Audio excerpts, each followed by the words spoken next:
अगर मैं number system की बात करता हूं तो नंबर सिस्टम से अपने आप में कई सारे सब टॉपिक्स क्रिएट होते हैं जहां से यूपीएससी क्वेश्चंस पूछता है और अलग अलग ईयर्स में सी सेट में यूपीएससी ने पूछे हैं।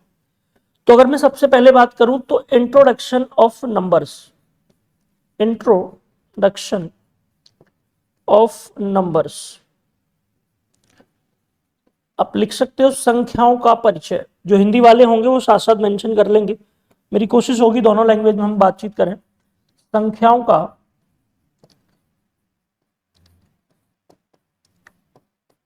परिचय, ठीक है। सेकंड टॉपिक जो आपका होगा वो होगा नंबर ऑफ जीरोज, यानी शून्यों की संख्या, शून्यों की संख्या। थर्ड टॉपिक आपका होता है भाई यूनिट डिजिट,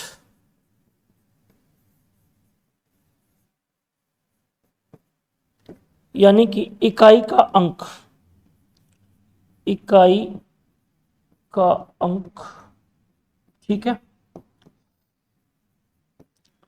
फोर्थ टॉपिक आपका होता है रिमाइंडर थ्योरम,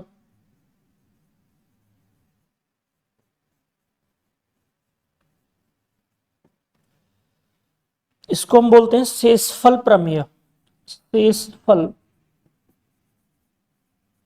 प्रमेय। नेक्स्ट आपका होता है डिविजिबिलिटी रूल, डिविजिबिलिटी रूल्स, जिसको आप हिंदी में बोलते हो विभाज्यता के नियम, विभाज्यता के नियम। अगर आप इसमें एक टॉपिक सब टॉपिक और ऐड करना चाहो तो आप कर सकते हो। 6 आपका टॉपिक होता है नेक्स्ट फैक्टर्स, यानी कि गुणनखंड, ठीक है। अब बाकी जो टॉपिक्स होंगे जैसे आपका square and square root, cube and cube root, LCM HCF, surds and indices, उनको हम सेपरेट टॉपिक के हिसाब से पढ़ लेंगे। लेकिन नंबर सिस्टम में हम इन 6 कोर टॉपिक का डिस्कशन करेंगे। अब ये 6 टॉपिक मैंने क्यों लिखे, बिकॉज यूपीएससी ने अलग अलग ईयर्स में इन 6 के 6 टॉपिक से क्वेश्चंस पूछे। आप अगर मेरी बात पर यकीन नहीं करते हैं तो आप ये बात खुद भी चेक करिए। देखो, यूपीएससी का कैंडिडेट होने का मतलब है कि आप अपनी तरफ से रिसर्च वर्क करेंगे। तो जो जो टॉपिक्स मैं आपको बता रहा हूं इनके प्रीवियस ईयर्स में क्वेश्चन भी आपके साथ डिस्कस करूंगा, है ना, टॉपिक की अंडरस्टैंडिंग के बाद, पहले नहीं, ठीक है। तो देखो, अगर मैं बात करता हूं इंट्रोडक्शन ऑफ नंबर्स, तो इससे पहले हम थोड़ा सा नंबर सिस्टम के बारे में जान लेते हैं, ठीक है। हम लोग किसके बारे में जान लेते हैं भाई, नंबर सिस्टम के बारे में।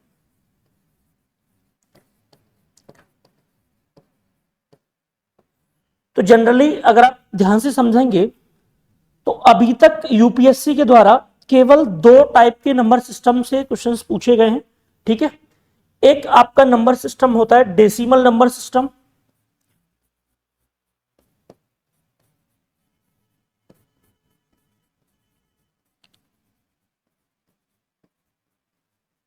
नेक्स्ट आपका होता है भाई बाइनरी नंबर सिस्टम,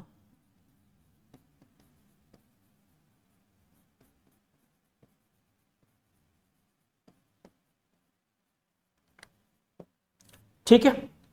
अब देखो, आपने डेसिमल नंबर सिस्टम के बारे में पहले पढ़ा भी होगा, जानते भी होगे थोड़ा बहुत, लेकिन आप बाइनरी नंबर सिस्टम से उतना ज्यादा मैथ्स में आप अवेयर नहीं होगे। जो कंप्यूटर साइंस के सब्जेक्ट से बिलोंग करते होंगे वो लोग इस बारे में थोड़ा बहुत जानते होंगे। एक्चुअल में क्या था कि यूपीएससी ने पहले बाइनरी नंबर सिस्टम से क्वेश्चन नहीं पूछा, लेकिन हुआ ये कि 2023 के सीएपीएफ के एग्जाम में, ठीक है, 2023 में यहां से क्वेश्चन पूछ लिए।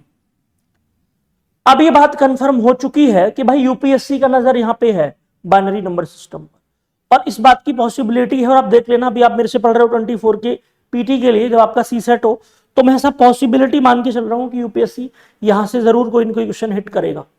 तो इट मींस हमको आइडिया रखना होता है कि क्वेश्चन कहां जा सकता है, तो हम इस पर भी डिस्कशन करेंगे। साथ में हम लोग डेसिमल नंबर सिस्टम को इन डेप्थ में एनालिसिस करेंगे, इसका बहुत अच्छे से पढ़ेंगे। चलिए, तो मैं पहले प्रायोरिटी दूंगा बाइनरी नंबर सिस्टम को, बिकॉज ये बहुत छोटा सा है, ज्यादा टेंशन नहीं लेनी। इसके बाद हम लोग बातचीत करेंगे नंबर सिस्टम की। होने को इसके अलावा भी नंबर सिस्टम होते हैं, ऑक्टा नंबर सिस्टम होता है, हेक्सा नंबर सिस्टम होता है, तो वो चीजें ना मतलब बियॉन्ड द सिलेबस हो जाएंगी, वहां तक यूपीएससी कभी नहीं जाएगा ना, वो आपके ऑप्शनल जिनके पास मैथ्स होगा वहां क्वेश्चन बन सकते हैं। चलिए आगे अगर हम चलें, ध्यान से बातचीत करें, तो पहले बातचीत करेंगे नंबर, कौन सा सिस्टम भाई आपका, बाइनरी। तो आप एक काम कर सकते हो, मेरे साथ में नोट्स बना सकते हो, क्योंकि मैं बड़े प्यार से पढ़ाऊंगा आपको, है ना। तो बाइनरी नंबर सिस्टम में आपको पहले एक बात समझनी पड़ेगी कि जो बाई वर्ड होता है ना, इस बाई का मतलब होता है टू, ठीक है। बाई मतलब जैसे बाइलिंगुअल बोलते हो आप, तो बाइलिंगुअल में मीनिंग समझ आया कि लैंग्वेज कितनी होंगी, दो। अब वो कोई भी हो सकती है, बाइलिंगुअल का मतलब ये नहीं होता कि हिंदी इंग्लिश होगी, इंग्लिश उर्दू भी हो सकती है। बाइलिंगुअल मतलब दो लैंग्वेज, ठीक है। तो अब आपको एक बात समझ आ गई कि बाइनरी नंबर सिस्टम किसी दो चीज पर डिपेंड करता होगा। तो कौन कौन सी दो डिजिट होते हैं भाई, तो 0 और 1, यानी पूरे के पूरे नंबर्स को बाइनरी नंबर के अंदर केवल दो ही डिजिट का इस्तेमाल करके लिखा जाता है। कौन कौन से डिजिट होते हैं भाई आपके, 0 और 1। अब एक बात ध्यान से समझना आप, ध्यान से अच्छे से, कि सर क्या ऐसा पॉसिबल है कि 0 और 1 से हम सारे नंबर लिख दें। तो थोड़ा डिफिकल्ट टास्क होगा, नहीं होगा, बिल्कुल होगा, लेकिन ऐसा पॉसिबल है, लिखा जाता है। तो समझते हैं इस बात को कैसे लिखते हैं। तो आपको मैं बेसिकली पहले एक अंडरस्टैंडिंग देने के लिए जो बताऊं ना, उस पर फोकस करना, है ना। इसके अलावा बहुत सारे तरीके हो सकते हैं, लेकिन मैं जो बता रहा हूं वो इजली और बेस्ट है। तो सबसे पहले आप यहां पे लिखो 1। अब बताओ 1 का डबल क्या होता है, तो 1 का डबल होता है 2। अब बताओ 2 का डबल क्या होता है, 4। 4 का डबल क्या होता है, 8। 8 का डबल क्या होता है, 16। और 16 का डबल क्या होता है, 32। और आवश्यकता पड़ेगी तो हम नंबर को आगे सीरीज को एक्सटेंड कर लेंगे। अब ये मैंने क्यों लिखा तो बताऊंगा बाद में, लेकिन इससे पहले हम इसका यूज सीख लेते हैं। यूज इसका ये है कि अगर मुझे कोई नंबर इनसे क्रिएट करना है, तो मैं जिस डिजिट का इस्तेमाल करूंगा उसके नीचे 1 लिखूंगा, और जिसको छोड़ दूंगा उसके नीचे 0 लिखूंगा। तो शुरुआत करते हैं, चलो। तो मैंने आपसे पूछा कि मुझे 3 नंबर लिख के दिखाओ, 1 कैसे लिखेंगे, 2 कैसे लिखेंगे और 3 कैसे लिखेंगे। तो आपके मन में ख्वाब आएगा कि सर 1 तो हमको नजर आ रहा है, तो डायरेक्टली लिख देंगे, ठीक है। तो आपने बिल्कुल ठीक सोचा कि अगर आप 1 आपको नजर आ रहा है तो आप 1 लिख लीजिए यहां पे। तो आपने 1 को बाइनरी नंबर सिस्टम में भी 1 ही लिखते हैं, ठीक है। लेकिन आपको 2 अगर लिखना है तो आप क्या करोगे, क्या 2 लिख दोगे, तो भाई 2 को 2 आप लिख नहीं सकते हो, क्यों, कि मैंने आपको पहले ही बता दिया, बाइनरी नंबर सिस्टम में हर एक नंबर केवल 2 डिजिट से लिखा जाएगा, 0 और 1। तो इसका मतलब ये तो बात आपकी यहां पे क्रॉस हो गई कि 2 नहीं लिखा जा सकता भाई इसको। अब क्या करेंगे, अब हम यहां पे सोचेंगे कि हमको 2 तक पहुंचना है, तो पहुंचने का रास्ता कहां से शुरू होगा, 1 से। तो बताओ 1 से अगर मैं चलूंगा तो 1 की जरूरत मुझे पड़ी क्या 2 लिखने के लिए, नहीं, तो जरूरत नहीं, तो इसके लिए 0 इस्तेमाल करेंगे। यानी जिस डिजिट को हमने नहीं लेना उसके लिए हम 0 लिखेंगे। अब बताओ 2 को लेना है, तो 2 को 2 नहीं लिखेंगे हम, जिस डिजिट की रिक्वायरमेंट होगी उसके नीचे हम 1 लिखेंगे। तो अब 2 मुझे चाहिए, इसका मतलब इसके नीचे हम क्या लिखेंगे, 1। तो 2 को जो है बाइनरी नंबर सिस्टम में कैसे लिखा जाएगा, 1 0। बात समझ आई कि नहीं, फटाफट बताओ, 2 समझ लगा। अब आपसे अगला सवाल है कि 3 कैसे लिखें। ये जबरदस्त सवाल है, क्यों, क्योंकि भाई 3 तो दिख भी नहीं रहा आपको, 3 आपको दिख भी नहीं रहा, लेकिन मन में आपके एक तोता उड़ रहा होगा, नहीं, वो कह रहा होगा कि 3 हम बना सकते हैं ऐड करके। तो बताओ किस नंबर को आपस में ऐड करें कि 3 बन जाएगा। तो आप बोलेंगे कि सर 1 और 2 को अगर हम ऐड करते हैं तो हमको क्या मिलेगा, 3 मिलेगा, नहीं। तो बताओ अगर 1 भी मुझे चाहिए 3 बनाने के लिए और 2 भी चाहिए, इट मींस कि 3 को हम क्या लिखेंगे, 1 1। बोलो हाँ कि ना। अब मुझे एक बात बताओ, इसी सीक्वेंस में हम 4 को क्या लिखेंगे भाई, इसी सेम सीक्वेंस में हम लोग 4 को क्या लिखेंगे, सोचो एक बार बताओ। तो आप बोलेंगे कि सर 4 डायरेक्टली दिख रहा है हमको, लेकिन मैं आपसे पूछूं कि अगर 4 आपको डायरेक्टली दिख रहा है तो लेकिन आप डायरेक्टली 4 तक जाओगे कैसे, जाने का रास्ता तो इधर से है। तो आप बोलोगे सर 1 से गुजरेंगे, तो बताओ 1 की नीड है हमको, नहीं है, क्योंकि 4 तो डायरेक्टली दिख रहा है, 1 की जरूरत हमको यहाँ पे नहीं है। क्या इस 2 की रिक्वायरमेंट पड़ेगी 4 लिखने के लिए, नहीं पड़ेगी। तो इसका मतलब इस 2 की रिक्वायरमेंट भी नहीं, तो इसके नीचे क्या लिखेंगे हम, 0। यहाँ पे इस 4 की रिक्वायरमेंट है इसलिए हमने 1 लिखा। तो 4 जो आपका होगा वो कैसे लिखा जाएगा भाई, 1 0 0। बताओ आप में से अगर किसी को यहां तक कोई परेशानी है so please tell me fast. नहीं है, चलो अब चलते हैं 5 की तरफ। तो जरा बता दो, अब अगर आप 5 से लेके 10 तक के नंबर्स लिख पाते हो इट मीन्स आप सीख गए हो। बाकी चीजें टाइम टेकन होंगी, थोड़ा थोड़ा आपको टाइम लगेगा चीजों को, पहली बार अगर आप पढ़ रहे होगे तो आपको सीखने में टाइम लगेगा। ठीक है भाई, चले आगे, बताओ। तो 5 बताओ कैसे लिखोगे भाई, तो कॉमन सेंस है। 5 हमको डायरेक्टली तो दिख नहीं रहा, ठीक है, क्योंकि यहां पे तो सारे इवन नंबर ही, और तो आई नहीं 1 के अलावे। तो अब मुझे एक बात बताओ, 5 बनाने के लिए मुझे 4 भी चाहिए और 1 भी चाहिए, ये बात कंफर्म होगी। 4 + 1 5 होता है, लेकिन क्या मैं डायरेक्टली 1 1 लिख दूंगा, नहीं, बीच में 2 आता है और इसको हमने इस्तेमाल नहीं करना। तो जो 2 डिजिट हमको चाहिए थे हमने इनके नीचे 1 लिख लिया, और जो नहीं चाहिए उसके नीचे 0। तो 5 को हम कैसे मेंशन करेंगे भाई, फटाफट बताओ। तो 5 को हम क्या लिखेंगे, 1 0 1। बोलो हाँ कि ना। अब बताओ 6 कैसे लिखा जाएगा, सोचो, लगाओ दिमाग थोड़ा सा। 6 को हम कैसे मेंशन करेंगे भाई, जल्दी करो थोड़ा सा, स्पीड, बिल्कुल फटाफट बताओ, कौन बताएगा। चलो ग्रेट,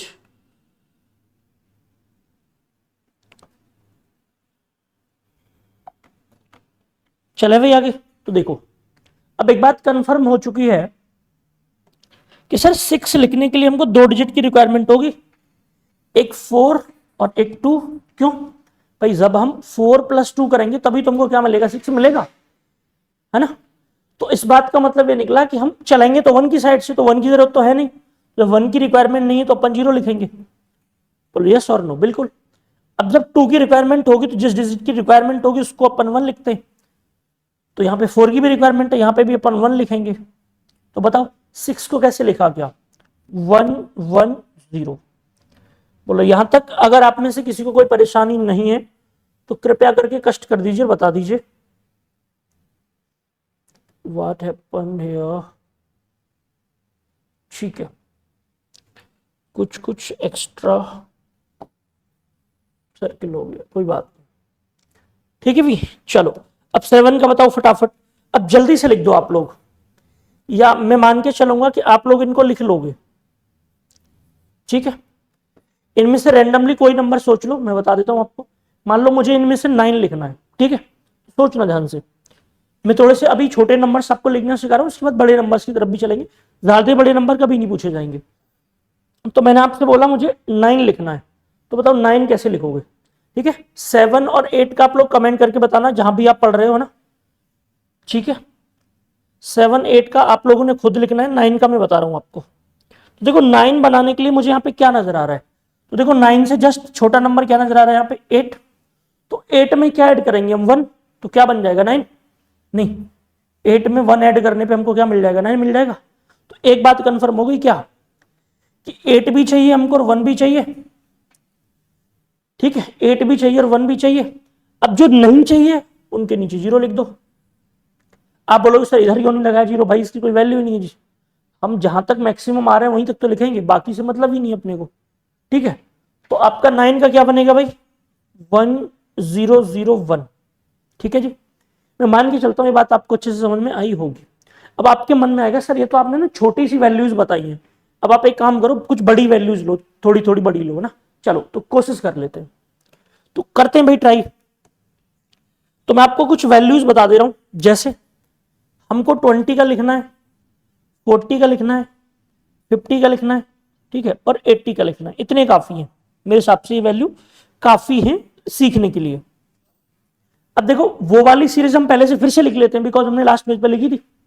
अब देखो 1 हमने यहाँ पे मेंशन करा, इसका डबल क्या होता है 2, इसका डबल 4, इसका डबल 8, इसका डबल 16, इसका डबल 32 और इसका डबल 64। होप इसके आगे जरूरत हमको नहीं पड़ेगी। चलो तो पहले अपन 20 का लिखते हैं।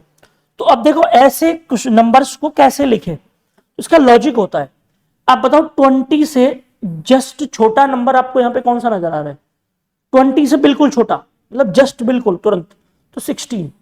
अब एक बात कंफर्म हो गई कि 16 तो लिया जाएगा, ये बात डन हो गई है ना, ये बात कंफर्म हो गई कि 16 तो लिया जाएगा। अब 16 में क्या ऐड करने पे 20 बनने की पॉसिबिलिटी? डायरेक्टली 4। बिल्कुल ठीक है, तो इसका मतलब हमको यहां पे 4 भी लेना है। ठीक है, तो हमको 16 भी लेना है और 4 भी लेना है, लेकिन चलेंगे तो हम इधर से, तो जो नहीं लिया उनके लिए नीचे 0 नहीं, तो हमने 1 का इस्तेमाल नहीं किया 0, 2 का भी इस्तेमाल नहीं किया 0, लेकिन 4 का इस्तेमाल किया तो 1, 8 का यूज नहीं किया तो 0, 16 का यूज किया तो 1। तो आपका जो 20 होगा वो सॉरी बाइनरी नंबर के अंदर कैसे लिखा जाएगा? 10100। बोलो यस और नो? बिल्कुल ठीक है, कोई दिक्कत नहीं है। आगे अगर हम बातचीत करें तो भाई अगला नंबर है अपना क्या? 40। तो अब देखो लॉजिकली सोचना, आप देखो दिमाग से अगर सोचोगे ना तो चीजें आसान होंगी। अब मैं आपसे पूछूं कि 40 से जस्ट छोटा नंबर क्या दिख रहा है आपको? मैंने अभी 40 को बाइनरी नंबर में कोड करना है। ठीक है, मैंने 40 को बाइनरी नंबर में कोड करना है। तो मेरा आपसे पहला सवाल क्या है? मेरा आपसे पहला सवाल ये है कि सर आप ये बताओ मुझे कि 40 से जस्ट छोटा नंबर क्या दिख रहा है आपको? 32 नहीं, अरे हाँ कि ना, बिल्कुल। तो देखो भाई 64 तो बड़ा हो जाएगा, तो 32 में क्या ऐड करेंगे अपन की 40 मिल जाए? तो आपको नजर आ रहा है क्लियरली 8 नहीं, ठीक है, तो बाकी के लिए 0 लिख दो फिर। तो हमने 1 नहीं लिया यहाँ पे तो 0, 2 भी नहीं लिया तो 0, 4 भी नहीं लिया तो 0, 8 का इस्तेमाल किया तो 1, 16 नहीं लिया तो 0, 32 लिया तो 1। तो आपका जो 40 लिखा जाएगा वो कैसे लिखा जाएगा? 101000। ठीक है जी, बोलो यस और नो? अगर आप में से किसी को कोई परेशानी है तो कृपया करके बता दो। नहीं है? चलो अब देखो 50 और 80, ये भी मुश्किल नहीं है, ये भी आसान है, लेकिन एक बार और सोच लेते हैं। चलो गुड, देखो अगर हम 50 और 80 की बात करेंगे तो कोई एक आप मेरे से पूछ लो, एक आप खुद से निकालना, थोड़ा थोड़ा होमवर्क भी मैं आपको देते चलूंगा। तो 50 वाला मैं निकाल देता हूं, ठीक है? एक काम करना, 50 वाला आप निकाल लेना, 80 वाला बड़ा वाला मैं बता देता हूं, कोई दिक्कत नहीं। तो देखो 80 से जस्ट छोटा नंबर कौन सा है आपके पास? 64। अब 64 में आपको 80 बनाने के लिए क्या करना पड़ेगा? 16 ऐड करना पड़ेगा, कॉमन सेंस की बात है।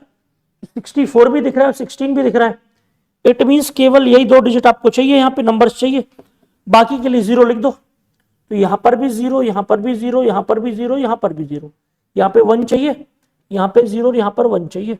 तो क्या बन गया आपका? तो 1 0 1, उसके बाद 4 टाइम्स 0, 1 0 0 0। ठीक है जी, तो ये आपका क्या हो गया 80 का। 50 वाला आपने खुद कैलकुलेट करके बताना है क्या बनेगा। ठीक है, लॉजिक लगाना आसान है, मुश्किल नहीं है।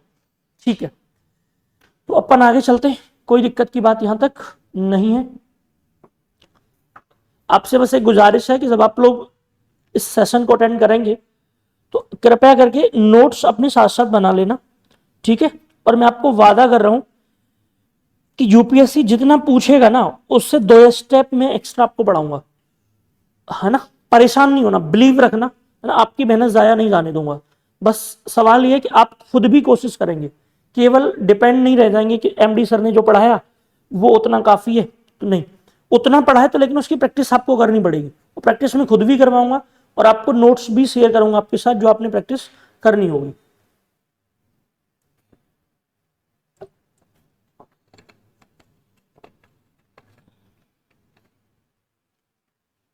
चलें भी, ठीक है, कम टू द नेक्स्ट। अगर ध्यान से बातचीत करें हम लोग तो देखना, अब सवाल है कि सर ये तो हमने सीख लिया डेसिमल नंबर से बाइनरी नंबर लिखना। भाई मैं आपसे बोलूं कि हमारे सामने यहां पे क्या था 4, और 4 को हमने क्या लिखा था 100, याद आ रहा है आपको? तो ये हमारा क्या था भाई, डेसिमल नंबर।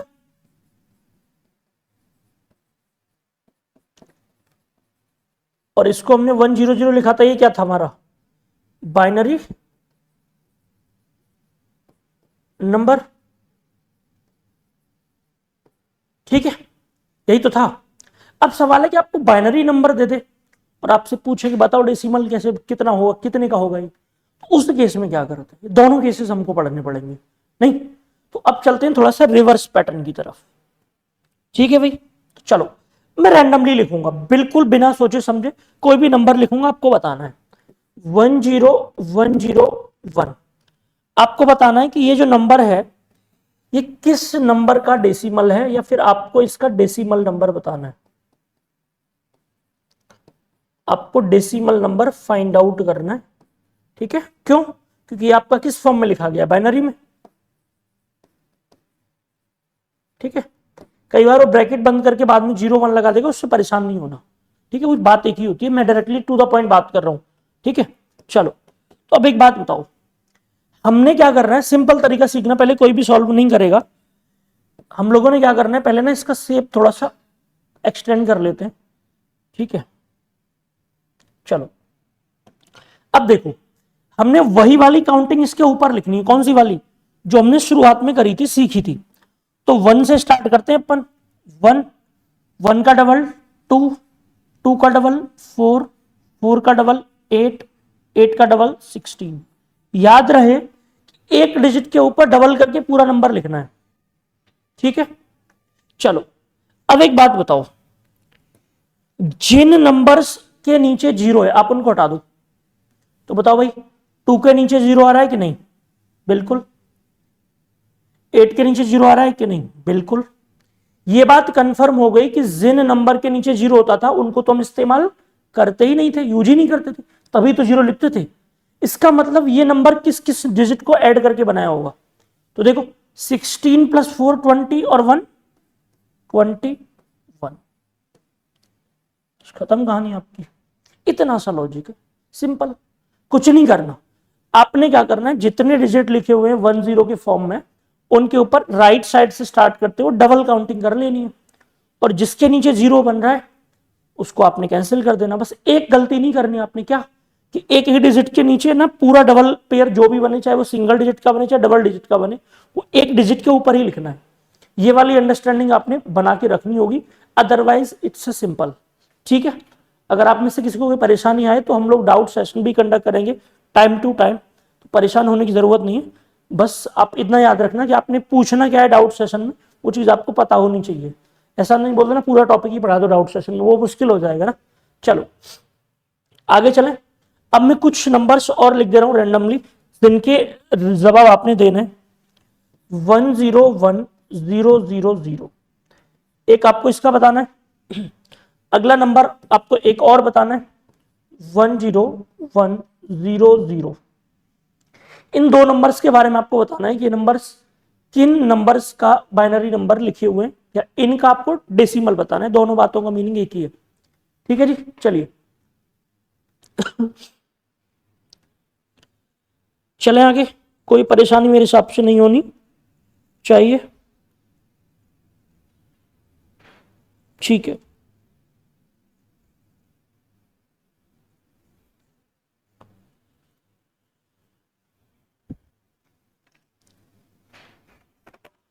तो देखो ध्यान से देखना, मैंने अभी आपको सिंपली समझाने की जो कोशिश की वो केवल इतनी की थी कि आप क्या करिए, 1 से स्टार्ट करिए, डबल करते चलिए। नहीं तो देखो यहां पे 1, 1 का डबल 2, 2 का डबल 4, 4 का डबल 8, 8 का डबल 16 और 16 का डबल 32। बस याद इतना रहे कि आपको डबल डिजिट के ऊपर ही लिखना है, अदरवाइज आपस में क्रॉसिंग हो जाएगी तो गलत हो जाएगा। अब देखो जिनके नीचे 0 आ रहा है उनको हटा दो। तो यहां पे भी 0 आ रहा है, यहां पे भी आ रहा है, यहां पे भी आ रहा है, यहां पे भी आ रहा है। तो बताओ 32 + 8 कितना होगा? 40 होगा कि नहीं? बस तो खत्म कहानी, सिंपल था एकदम। इसी को हमने सेम पैटर्न पे यहां पे सॉल्व कर लेना।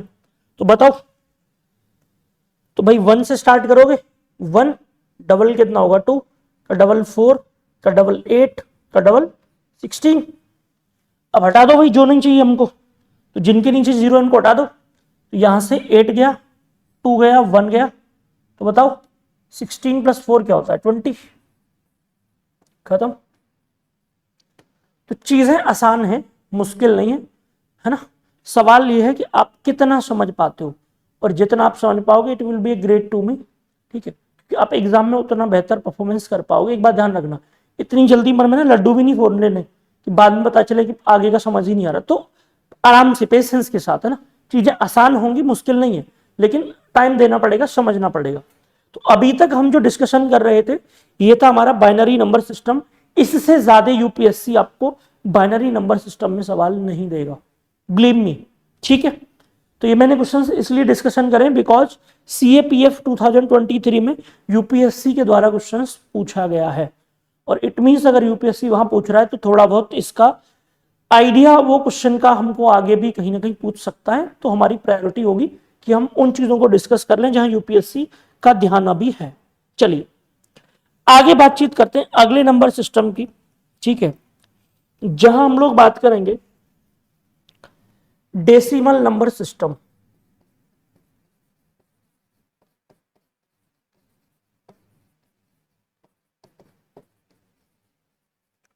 ठीक है भाई, अभी शुरुआत जब हमने की थी तो मैंने आपको दो बातें समझाई थी कि हमको यहां पर दो नंबर सिस्टम पढ़ने होते हैं।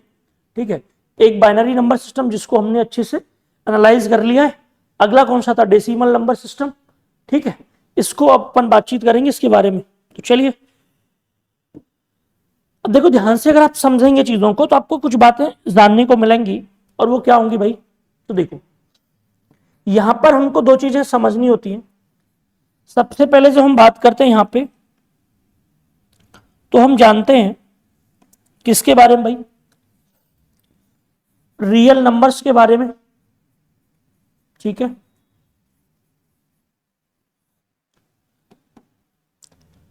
और अगली आपकी बातचीत होती है इमेजिनरी नंबर के बारे में।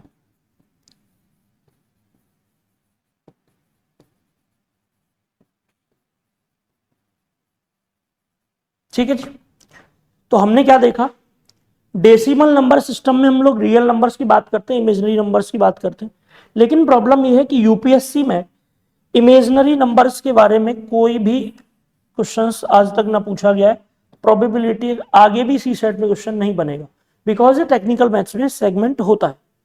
तो बस इमेजिनरी नंबर में आप बस इतना जान लीजिए कि किसी भी नेगेटिव नंबर का अगर रूट लगा दें हम, तो वो इमेजिनरी नंबर बन जाता है। एग्जाम्पल के तौर पे -1 का रूट, -2 का रूट, -3 का रूट, -4 का root, up to the infinite. कोई भी नंबर जहां पे नेगेटिव नंबर पे अगर रूट लगेगा तो एग्जैक्टली वो क्या बन जाएगा? Imaginary number. तो हमको बस इतना याद रखना होता है, अगर आप जानना चाहते हो तो, जो रूट -1 होता है उसको हम बोलते हैं आयोटा, यानी आई। ठीक है, और जब हम इसका स्क्वायर करते हैं तो आई स्क्वायर बराबर होता है -1। क्या होता है भाई? -1। बस इतना हमको जानना है, वो बेसिक चीजें हैं, है ना। आपने अगर कभी 12th जिनके पास मैथ्स रही हो, तो वहां एक कॉम्प्लेक्स नंबर एक चैप्टर होता है। ठीक है, तो उसी में हमको इमेजिनरी और रियल नंबर पढ़ने होते हैं। क्यों? क्योंकि इन दोनों के फॉर्म को ही हम लोग क्या बोलते हैं? इन दोनों के फॉर्म को हम बोलते हैं कॉम्प्लेक्स नंबर। ठीक है भाई, और आपने अगर कभी 12th में मैथ्स पढ़ी होगी, ठीक है, तो वहां पर आपको इसकी फॉर्म मिलती है a+ib। ठीक है, इसको हम रियल पार्ट बोलते हैं और इसको हम इमेजिनरी बोलते हैं। ठीक है, काल्पनिक। तो वो चीजें जस्ट फॉर डिस्क्रिप्शन थी, हमने आपको समझा दी। चलिए, तो अब अगर हम बातचीत करें रियल नंबर्स के बारे में, तो अब हमको केवल क्या पढ़ना है भाई? इसमें रियल नंबर्स पढ़ने। ठीक है, तो रियल नंबर्स का क्लासिफिकेशन मैं अलग से करूंगा, सो इसलिए मैं इसको यहां से हटा दे रहा हूं। चलिए, तो आपकी अगली नेक्स्ट हेडिंग होगी that will be real numbers. ठीक है, रियल नंबर्स। अब सवाल है कि क्या होते हैं रियल नंबर्स? किसको बोले हम रियल नंबर्स? ठीक है, तो इनको हिंदी में बोलते हैं वास्तविक संख्याएं। वास्तविक संख्याएं।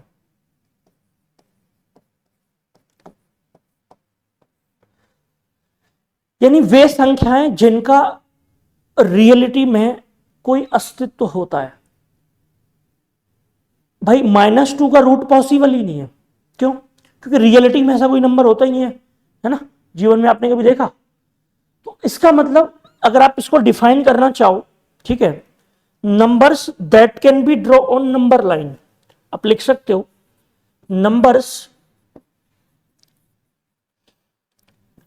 Numbers that can be draw, ठीक है, ऑन नंबर लाइन, ठीक है। यानी जिन संख्याओं को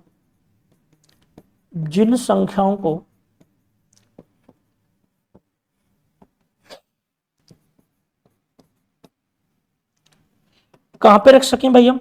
तो संख्या रेखा पर प्रदर्शित कर सकें, संख्या रेखा पर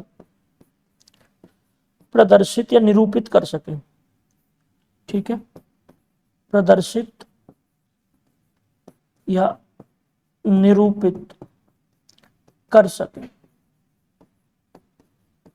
ऐसा मैंने क्यों लिखा तो समझाते, ठीक है। तो देखो सुनो, आपके मन में आएगा कि सर आपने नंबर लाइन पहले कभी देखी होगी, अगर नहीं देखी तो बता देता हूं। इधर हम लोग रखते हैं माइनस का इन्फानाइट, इधर रखते हैं प्लस का इन्फानाइट, और आप कहीं पे भी रख लीजिए 0। तो इसके राइट में जो नंबर्स होते हैं वो हमेशा पॉजिटिव होते हैं, ठीक है, 1 2 3, ठीक है, पॉजिटिव है सारे, 4 अप टू द इन्फानाइट। जो बैक साइड नंबर होते हैं -1 -2 -3, ठीक है, वो हम बाद में भी देखेंगे इसके बारे में। तो मैंने आपसे दो नंबर्स बोले कि आप मुझे बताओ कि 2.3 कहां होगा और 3 कहां होगा, ये दोनों आपको बताने हैं। तो देखो भाई, कॉमन सेंस की बात है कि 2.3 को हम कहां डिफाइन करेंगे? 2 और 3 के बीच में कहीं भी, जहां पे हो सकता है आपका 2.3 हो, और 3 आपका कहां पे है तो एग्जैक्टली नजर आ रहा है। यानी आपके रियल नंबर सब दो पार्ट में डिवाइड हो गए, एक कंप्लीट नंबर जिसको हम इंटीजर बोलेंगे, और एक डेसिमल नंबर जिसमें डेसिमल लगा होगा। तो यहीं से आपका पार्टीशन निकल के आता है, किसका? रियल नंबर्स का। और हम यहीं से रियल नंबर्स को दो पार्ट में डिवाइड करते हैं, ठीक है। कौन कौन से भाई? तो एक आपका होता है डेसिमल नंबर,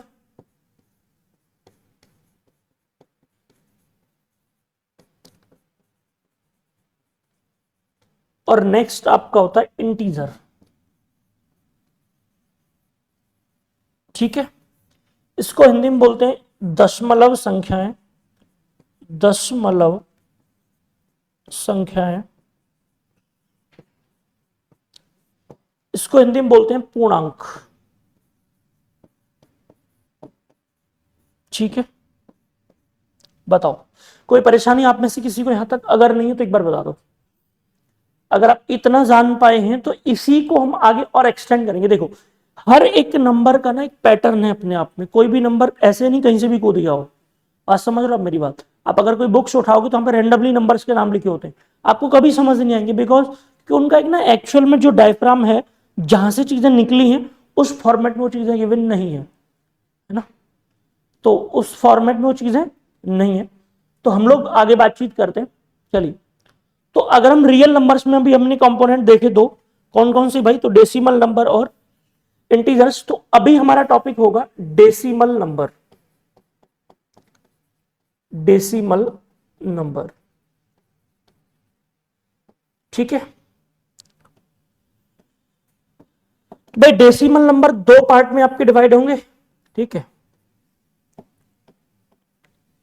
एक terminating decimal, terminating decimal,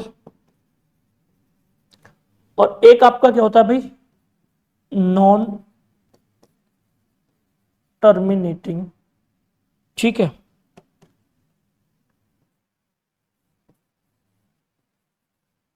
decimal, अब इसका मीनिंग क्या निकला, पहले इस बात को समझो आप। इसको बोलते हैं शांत दशमलव, इसको बोलते हैं अशांत दशमलव, ठीक है। चलो, तो पहले इसका मीनिंग समझो। देखो, टर्मिनेटिंग डेसिमल का मतलब होता है कि अगर किसी नंबर को लिखने के लिए हमने डेसिमल का इस्तेमाल करा तो डेसिमल के बाद आने वाले डिजिट कहीं ना कहीं रुक जाएंगे। भाई टर्मिनेट का होता है चीजों को रुक जाना, तो वर्ड से मीनिंग निकालो। तो टर्मिनेटिंग डेसिमल का मीनिंग होता है कि अगर हमने किसी नंबर में लिखने के लिए डेसिमल का यूज करा तो डेसिमल के बाद वाले नंबर कहीं जाके रुक जाएंगे। एग्जाम्पल के तौर पे मैंने लिखा 6.25, अब बताओ पॉइंट आया है नंबर में कि नहीं आया, इसी को हम डेसिमल बोलते हैं। तो डेसिमल के बाद जो 2 डिजिट के बाद नंबर रुक गया, इसी बात को हम क्या बोलते हैं, टर्मिनेटिंग डेसिमल। एक एग्जाम्पल और लिखता हूं भाई मैं, 1.625, अब बताओ पॉइंट के बाद डिजिट रुक गया, तो ये इस टाइप के जो डेसिमल होते हैं उसी को हम क्या बोलते हैं, टर्मिनेटिंग डेसिमल। अब सवाल है कि नॉन टर्मिनेटिंग डेसिमल क्या होता है। तो नॉन टर्मिनेटिंग डेसिमल होता है जिसके डिजिट नहीं रुकेंगे। एग्जाम्पल के तौर पे अब मैं यहां पे 2 एग्जाम्पल लूंगा। पहला मैंने एग्जाम्पल लिया भाई आपका 2.424242 और ये लास्ट तक जा रहा है, मैंने यहां पे एरो लगा दिया नहीं, और यहां पे इन्फाइनाइट तक चला गया।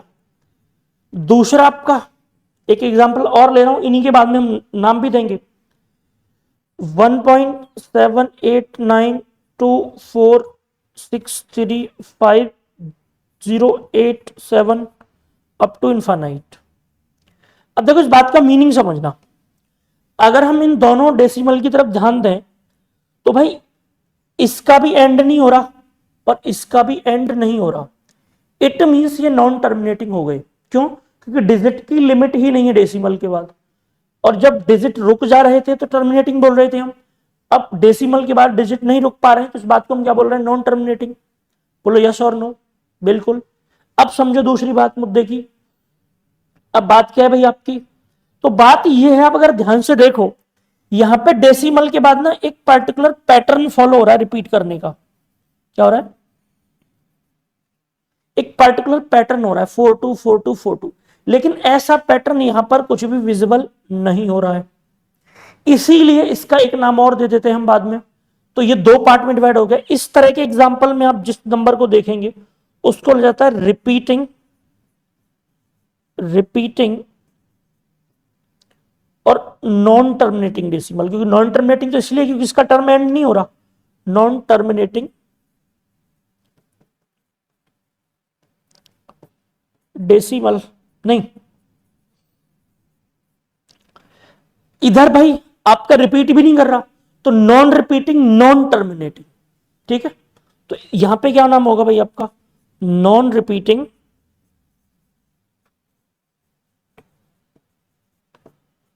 नॉन टर्मिनेटिंग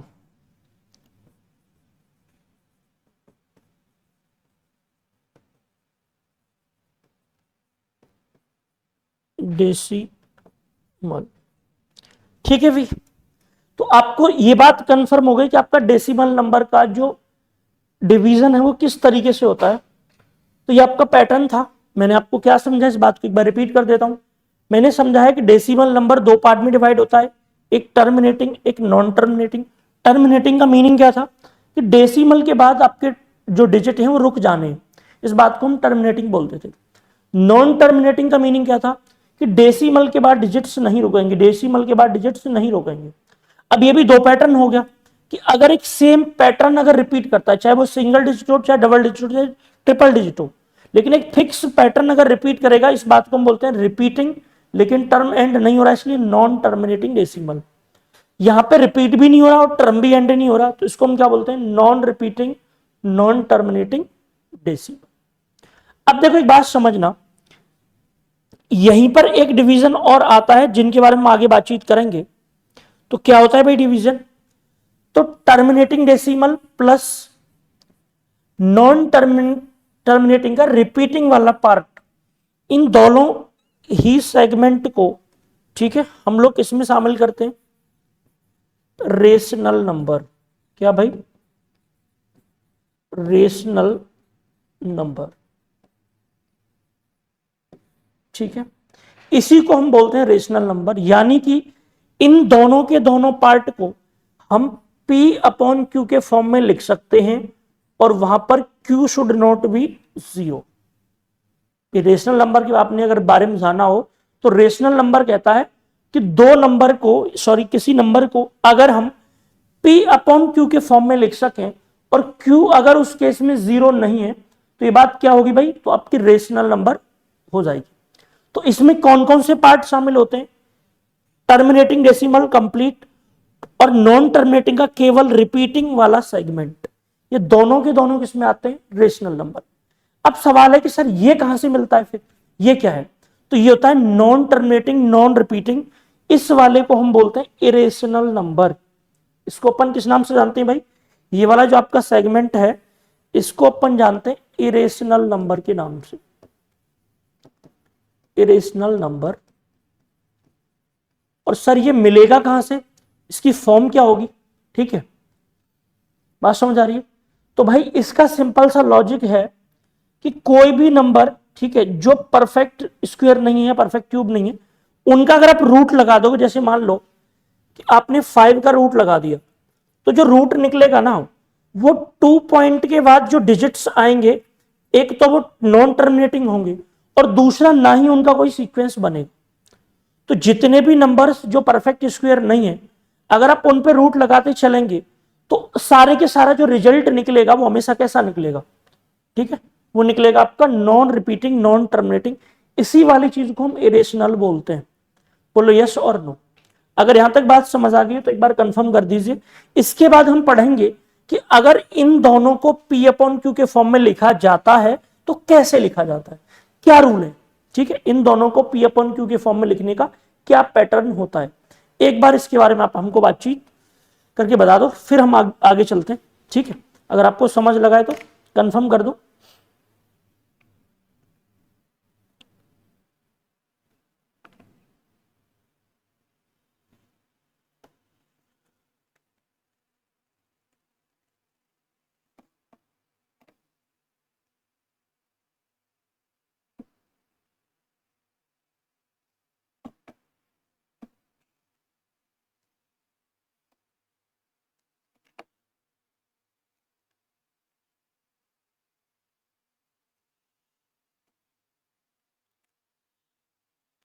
चलिए भाई फटाफट बताओ, एक बार कंफर्म करो।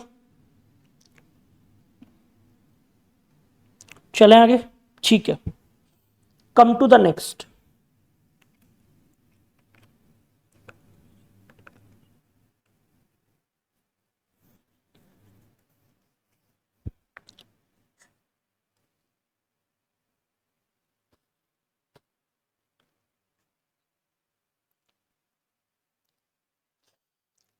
तो अभी हम इस चीज को आगे बढ़ाते हैं, ठीक है।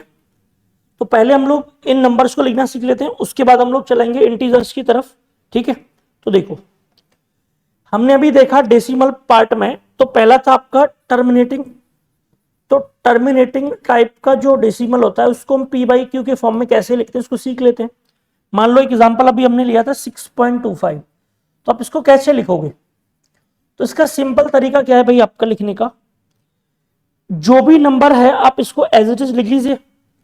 तो आपने विदाउट डेसिमल लगाए एज इट इज नंबर लिख लिया। तो आपका डेसिमल था इसको आप 1 मान लो नीचे, डेसिमल के राइट साइड में जितने भी डिजिट हैं उतने आप 0 लगा दो, बस लिख गया।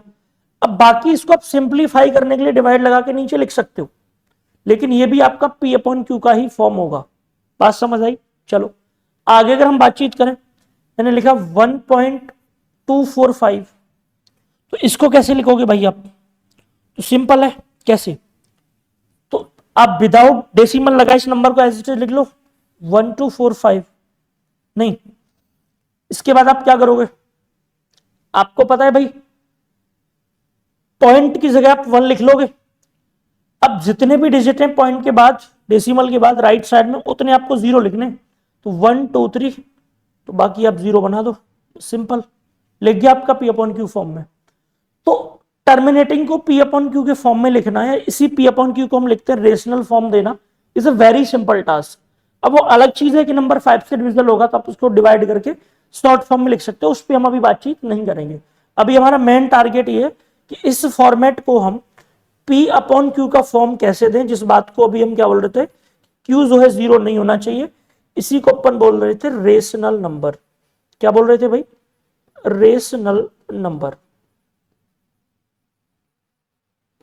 ठीक है, चलो, तो होप सो आपके बात समझ लगी होगी। अपन चलते हैं नेक्स्ट। अब सवाल था कि भाई जो चीज हमने अभी पढ़ी टर्मिनेटिंग में रिपीटिंग वाला सेगमेंट, उसको हम कैसे सॉल्व करेंगे। तो देखो ध्यान से देखना, मैंने लिखा 0.45454545 अप टू द इन्फानाइट। अब आपको इस वाले जो फॉर्म है इसको आपको P अपॉन Q के फॉर्म में लिखना है, क्योंकि मैंने आपको बताया था कि जहां पे रिपीटिंग होगा वो P अपॉन Q के फॉर्म में लिखा जा सकता है, इसको हम रेशनल फॉर्म बोलते हैं। तो अब कैसे लिखोगे, तो सिंपल लॉजिक आप इसका समझो। आप सबसे पहले इस बात को बार के फॉर्म में लिखो, तो जीरो के बाद आपका पॉइंट है कि नहीं है, बिल्कुल ठीक है। अब एक बात बताओ, आप 454545 बार बार लिखने के बजाय हम 45 को वन टाइम लिखेंगे, जो भी पेयर आपका रिपीट हो रहा है उस पेयर को हम सिंगल टाइम लिखेंगे, और उस जितने भी डिजिट को रिपीट कर रहा है उतने पे बार लगा देंगे। तो 4 और 5 दोनों डिजिट रिपीट कर रहे हैं तो हमने बार लगा दिया। ये तो इसको हमने शॉर्ट फॉर्म में लिख दिया, लेकिन अभी हम इस फॉर्म को P अपन Q में भी कन्वर्ट करना है, तो अपन कैसे करेंगे। तो देखो, जो नंबर है एज इट इज लिख लो आप, 4 5। तो अब एक बात बताओ, अपॉन में जितने डिजिट पे बार लगाए उतने 9 लिखने, बताओ 4 पे भी लगाए और 5 पे भी लगाए, 4 5 दोनों पे बार है ना, तो अब डबल टाइम 9 लिख दो, बस कन्वर्जन हो गया। अब आपको पता है नंबर 9 से ब्रेक हो जाएगा, वो अलग बात है नहीं, तो आप इसको 9 से ब्रेक करोगे 5 टाइम्स, इसको 9 से ब्रेक करोगे 11 टाइम्स, तो ये आपका शॉर्ट फॉर्म होगी। लेकिन हमारा टारगेट ये है नहीं, हमारा कन्वर्जन ये है कि भाई आप उसको P अपॉन Q के फॉर्म में कैसे लिखेंगे। अगला क्वेश्चन अगर मैं सेम पैटर्न पे बातचीत करूं, देखो भाई 0.123 अप टू द इंफानाइट। अब इसको P अपॉन Q के फॉर्म में लिख के दिखाओ, तो चलो भाई Q should not be zero. अब देखो, अगर आपको इस बात पे मेरी पे यकीन नहीं है तो आप क्या कर सकते हो, 45 में ना 99 से डिवाइड लगा सकते हो। मैं लिख कर देता हूं, आपको हर बार 0.454545 ही मिलेगा अंटिल के कैलकुलेटर की डिजिट लिमिट नहीं खत्म हो जाती। अगर आप इस बात को प्रूव कर सकते हो तो कर लेना मेरी बात, है ना, देखना ट्राई करके। चलो, तो इस वाले को एक बार बताओ बैठ के, फटाफट रेस्पॉन्स करो।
आई होप आपने करा होगा। ठीक है भाई, सॉरी देखो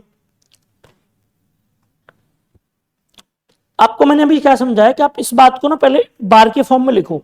ठीक है, तो 0.123, अब तीनों का तीनों पेयर बार बार रिपीट कर रहा है नहीं, तो हम क्या करेंगे, इस पे वन टाइम बार लगा देंगे। तो ऊपर जो लाइन हम लगाते हैं इसको क्या बोलते हैं, बार।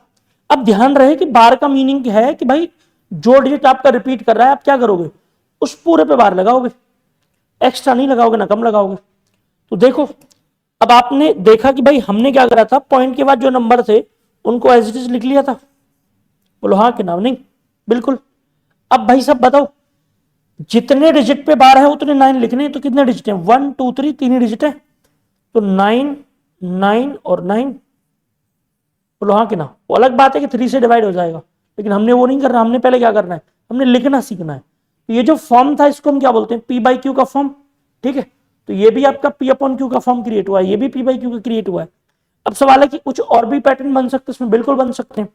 मान लो कि जो डिजिट लिखे हो सारे बार रिपीट नहीं करते हो, तो एग्जाम्पल के तौर पर मान लो 0.2353535 अप टू द इनफाइनाइट हो, तो इस केस में आप क्या करेंगे भाई, तो यू नो वेरी वेल कि सर आप इस केस में क्या करोगे, 0 आपका है यहां पे, तो 2 को छोड़ के बाकी का पेयर रिपीट कर रहा है, देखो 35 35 35 35, तो आप 35 तो लिखोगे लेकिन बार जो है केवल 35 पे लगाओगे।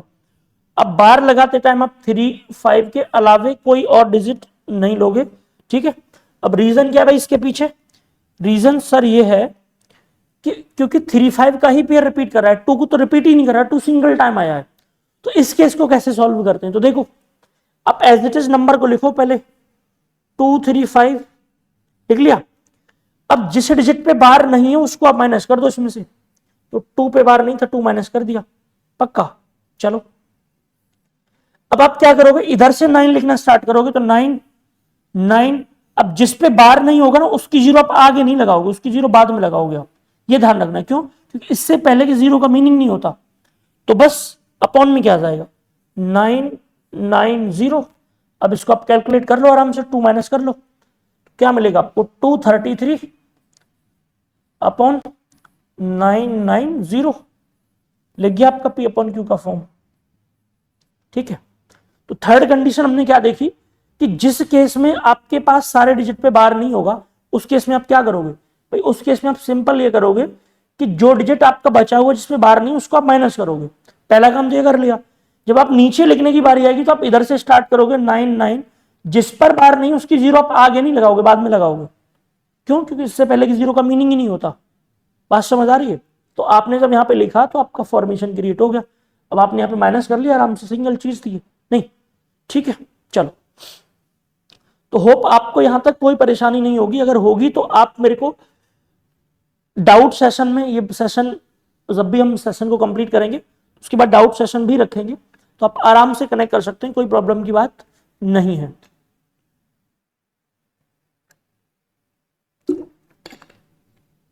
चलिए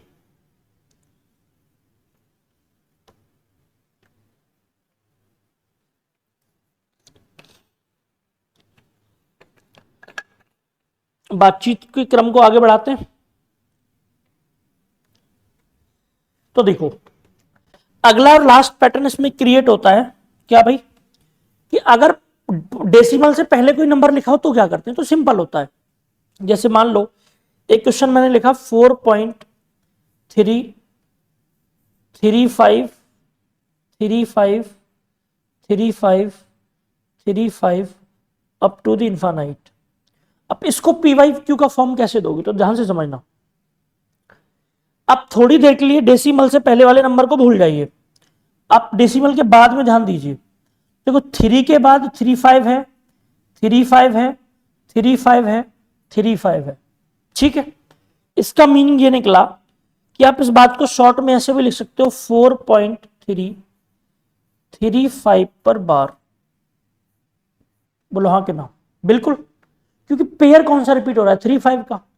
अब आपका क्वेश्चन आसान हो गया, देखो कैसे। तो आप अभी के लिए केवल इस नंबर को लिखो, तो 335 माइनस जिस पर बार नहीं था आपने उसको माइनस कर लिया, अपॉन 9 इसका भी आएगा, 9 इसका भी आएगा, इसका 0 इधर आएगा, तो 990। तो आपने पूछा सर आप इस 4 का क्या करेंगे, तो 4 आ जाएगा मिड में कंप्लीट। यहां पे जैसे होल हम लिखते हैं नंबर, जैसे कॉम्प्लेक्स फ्रैक्शन लिखते हैं 2 होल 1/3, तो ये जो मिडिल टर्म होता है ना, यहां पे इस तरीके से हमने डिजिट को रख लिया। अब बस आगे सिंपल तरीका है सॉल्व करने का इसको। आप अगर 3 माइनस करेंगे 332 मिलेगा आपको। यहाँ पे 4 है ही आपका, और नीचे क्या है 990। खत्म आपकी स्टोरी। यही आपका क्या हो जाएगा भाई, ठीक है, फॉर्म बन जाएगा। बताओ आप में से अगर किसी को यहां तक प्रॉब्लम है तो कृपया करके एक बार बता दीजिए। मैं मान के चलता हूं कि आपको ये चीजें अच्छे से समझ लगी होंगी, ठीक है। व्हाट हैपेंड, ठीक है, चलो तो इट्स ओके, फाइन, आगे चलते हैं। अब आगे का कम्युनिकेशन हम लोग नेक्स्ट, हमने जो यहाँ पे इंटीग्रेशन पार्ट दो तरीके से डिवाइड करा था, एक इंटीजर और डेसिमल नंबर सिस्टम का। तो डेसिमल नंबर सिस्टम को हमने कंप्लीटली स्टडी कर लिया है। Now come to the point of integers. बोलो यस और नो, ठीक है जी। चलिए आगे चलते हैं। तो अब हमारा नेक्स्ट जो टॉपिक होगा, ठीक है, दैट विल बी इंटीजर। तो ध्यान से देखना,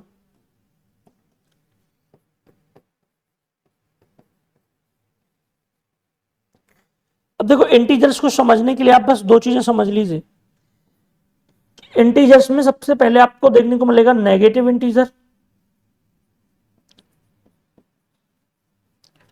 नेक्स्ट आपका 0, और नेक्स्ट आपका पॉजिटिव इंटीजर।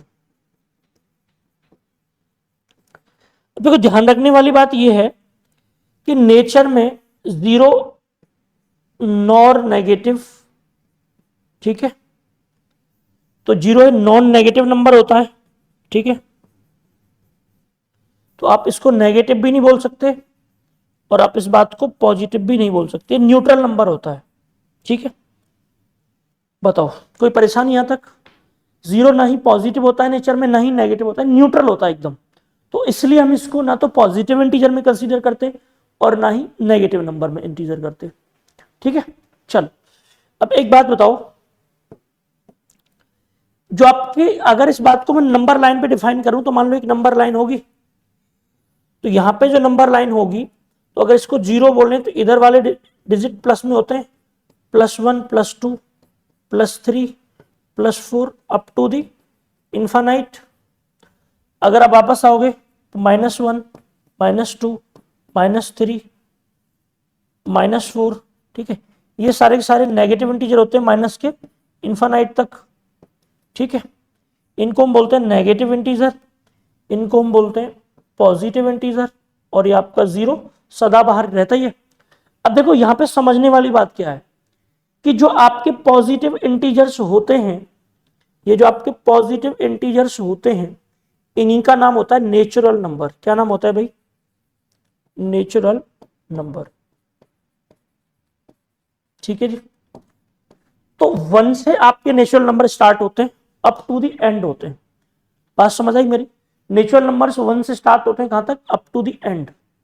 दूसरी इंपॉर्टेंट बात, अगर इसके साथ 0 को काउंट कर लिया जाए, मतलब 0 प्लस ये वाला कंपोनेंट, तो इसको हम बोल देते हैं होल नंबर। क्या बोल देते हैं, होल नंबर। तो यानी कि होल नंबर 0 से स्टार्ट होते हैं, 0 1 2 3 4 5 अप टू द इनफाइनाइट, और नेचुरल नंबर आपके 1 से स्टार्ट होते हैं, 1 2 3 4 5 6 अप टू द इनफाइनाइट। तो मैं मान के चलता हूं ये बात आपको अच्छे से समझ आई होगी, ठीक है जी।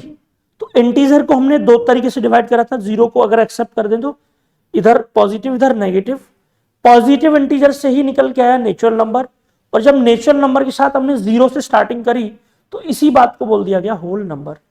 बोलो यस और नो। एक डिवीजन समझ आ गया आपको।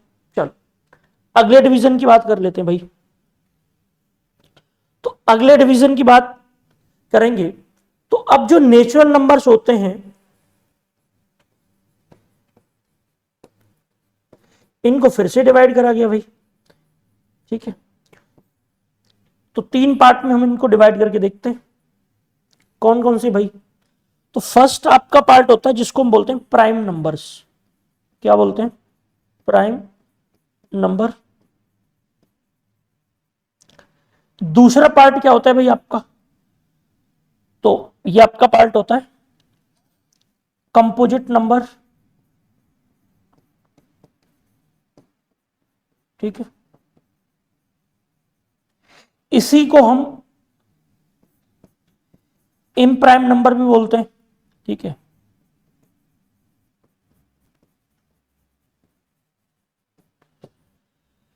और लास्ट है आपका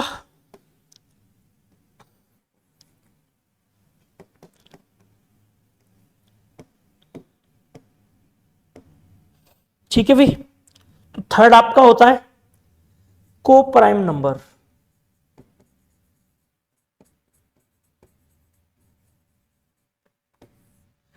तो हमारे पास जो नेचुरल नंबर्स हैं उसके 3 डिवीजन देखने को मिलते हैं, एक प्राइम नंबर, एक कंपोजिट नंबर, एक को प्राइम नंबर, ठीक है। अब इसको अगर ध्यान से समझा जाए तो प्राइम नंबर कहता है कि मैं एक ऐसा नंबर हूं जिसके केवल 2 फैक्टर होते हैं, having only 2 factors.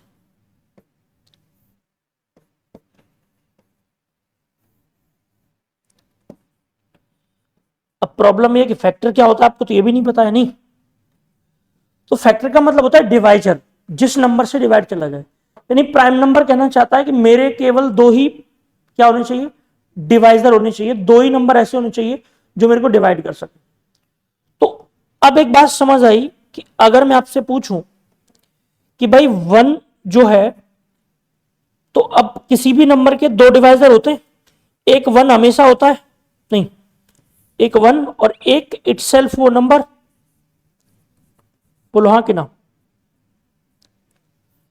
It self. तो किसी भी नंबर को अगर हम प्राइम नंबर होने की बात करेंगे तो वो नंबर 1 से डिवाइड होना चाहिए और इट सेल्फ से डिवाइड होना चाहिए। यही 2 क्या होंगे, उसके 2 फैक्टर्स होंगे। अब इसकी अगर हम शुरुआत करें भाई समझने की, तो एग्जाम्पल अगर मैं आपसे पूछूं कि सर 1 को आप कहां रखोगे, तो देखो पहले मैंने 1 कंसीडर करा, लेकिन 1 एक कंडीशन फुलफिल कर रहा है, एक तो 1 से भी डिविजिबल है और इटसेल्फ से डिविजिबल है, लेकिन इसके फैक्टर्स 2 नहीं है, हैज नो 2 फैक्टर्स। क्यों? क्योंकि उसका सेम ही तो फैक्टर है, 2 फैक्टर कैसे बोल देंगे इसको, सेम नंबर है। इसीलिए 1 को इस कैटेगरी से बाहर कर दिया गया, 1 को इस कैटेगरी से बाहर कर दिया गया। तो 1 जो है प्राइम नंबर नहीं होता। क्यों? क्योंकि 1 और इटसेल्फ से डिवाइड तो होता है, लेकिन काउंटिंग में इसके एक ही सेम नंबर है फैक्टर, लेकिन यहां पे 2 फैक्टर्स होने मैंडेटरी है, तो 1 आपका प्राइम नंबर नहीं होता। अब बात करते हैं 2 से। तो भाई 2 में 1 का डिवाइड जाता है, 2 का जाता है, इसके अलावा किसी और का नहीं जाता। तो 2 पहला प्राइम नंबर होता है। आपसे पूछे फर्स्ट प्राइम नंबर क्या है, तो 2। अब प्रॉब्लम की बात क्या है, तो आपको एक बात और समझाता हूं कि इन्हीं नेचुरल नंबर को basis on the divisibility of 2, natural numbers को on the basis of divisibility of 2, ठीक है, 2 पार्ट में डिवाइड करा गया। तो क्यों करा गया, तो देखो जिन नंबर्स में, जिन नेचुरल नंबर्स में 2 का डिवाइड चला जाएगा वो नंबर होंगे इवन। क्या भाई? इवन। और जिन नंबर्स में 2 का डिवाइड नहीं जाएगा वो क्या होंगे, ऑड। ऑड मतलब डिविजिबल बाई 2, और सॉरी इवन मतलब डिविजिबल बाई 2, ऑड मतलब नॉट डिविजिबल बाई 2। बात समझ आई कि नहीं? तो आपको एक बात समझ लगी कि यही नेचुरल नंबर्स 2 पार्ट में डिवाइड कर दिए गए, किसके बेस पे, डिविजिबिलिटी, और वो भी केवल 2 की। यहां पर भी हम नेचुरल नंबर्स का डिविजन पढ़ रहे हैं, लेकिन यहां पर हम डिविजिबिलिटी के बेस पे पढ़ रहे हैं, और डिविजिबिलिटी एक सिंगल डिजिट की, और डिजिट कौन सा है, 2। तो जिस नंबर में 2 का डिवाइड जाएगा वो इवन, और जिसमें नहीं जाएगा वो ऑड। तो बताओ 2 पहला ही नंबर है, 2 का डिवाइड जाता है कि नहीं जाता? बिल्कुल जाता है। तो ये प्राइम नंबर तो है ही, लेकिन ये सिंगल ऐसा नंबर है जो इवन भी है, क्योंकि इसके अलावा और कोई डिजिट ऐसा मिलेगा नहीं जिसमें 2 का डिवाइड जाएगा। ठीक है, तो 2 जो है वो कैसा नंबर है भाई? तो 2 आपका यूनिक नंबर है। क्यों? क्योंकि ये इवन भी है क्योंकि 2 का डिवाइड जाता है, और प्राइम भी है क्योंकि हम प्राइम का सेगमेंट पढ़ रहे हैं। ठीक है, 2 के बाद अगर हम चलें तो 3, बिल्कुल ठीक है। क्यों? क्योंकि 3 में 1 और 3 का डिवाइड जाएगा बस, और किसी का जाता नहीं, तो 3 भी प्राइम है। अब बताओ 4 को हम कहां रखेंगे? तो भाई 4 में 1 और 4 के अलावा 2 का डिवाइड जाता है, तो ये कह रहा है कि ओनली 2 फैक्टर होने चाहिए, तो उसके तो 3 फैक्टर हो गए। भाई अगर आप 4 की बात करेंगे, तो जब हम 4 की बात करेंगे तो 4 के केस में 1 का भी डिवाइड जाता है, 2 का भी जाता है, 4 का भी जाता है, यहां पे तो 3 फैक्टर हो गए। लेकिन प्राइम नंबर क्या कहता है? प्राइम कहता है कि मेरे पास 2 ही फैक्टर होने चाहिए, एक 1 और एक नंबर खुद। तो ये तो एक्स्ट्रा आ गया, इसका मतलब ये प्राइम नहीं है। तो अब भाई साहब नई डेफिनेशन मिल गई कि जिसके 2 से ज्यादा फैक्टर होंगे, ठीक है, हैविंग मोर देन 2 फैक्टर्स, वही होता है आपका कंपोजिट। तो हैविंग मोर देन 2 फैक्टर्स, ठीक है, यही आपका क्या होता है भाई? Composite number. और सबसे पहला कंपोजिट नंबर क्या मिला? 4। ये ध्यान रखना। क्यों? क्योंकि आपने देखा कि 1 जो है वो तो आउट ऑफ बाउंड्री हो गया था, प्राइम ही नहीं था, वो कंपोजिट कहां से हो जाएगा? प्राइम के लिए 2 फैक्टर चाहिए, कंपोजिट के लिए 2 से ज्यादा फैक्टर चाहिए। तो 1 के पास तो एक ही फैक्टर है अपना खुद 1, इसका मतलब वो ना तो प्राइम है ना कंपोजिट है। ये बात कंफर्म होगी, 1 ना तो कंपोजिट नंबर होता है ना ही प्राइम नंबर होता है। अब बताओ 4 के बाद हम चलेंगे 5। ठीक है, तो मेरे हिसाब से इसको ना पार्टीशन कर लेना चाहिए हमको थोड़ा छोटा सा, तो नजर आएगा तब। चलो, तो यहां पे अब 2 पार्ट कर लेते हैं, ये वाला प्राइम का, ये वाला कंपोजिट का। तो बताओ 1 लिखा हमने, 3 लिखा, सॉरी 2 लिखा हमने और 3 लिखा, 4 कहां चला गया कंपोजिट में? बताओ 5 किस में आएगा? प्राइम में, क्योंकि 1 और 5 का डिवाइड जाता है। 6 किस में आएगा? कंपोजिट में। क्यों? 1 2 3 6 4 नंबर का डिवाइड जाता है। अब बताओ 7 कहां पे आएगा? तो प्राइम में। ठीक है, तो बताओ 9 कहां आएगा? कंपोजिट में। 1 और 9 के अलावा 3 का भी डिवाइड जाता है। अब देखो, अभी तक जो कंपोजिट नंबर थे वो दोनों के दोनों इवन थे कि नहीं थे? भाई देखो, इवन का मतलब क्या होता है? 2 से डिवाइड जाता है, इवन का मतलब डिविजिबल बाई 2। अब ये पहला नंबर ऐसा मिला है जिसमें 2 का डिवाइड नहीं जाता लेकिन कंपोजिट है, तो इसको हम बोलेंगे odd composite number, first odd composite number. तो 9 जो आपका होता है ये होता है फर्स्ट, एक तो ऑड है क्योंकि 2 का डिवाइड नहीं जा रहा, फर्स्ट ऑड कंपोजिट नंबर।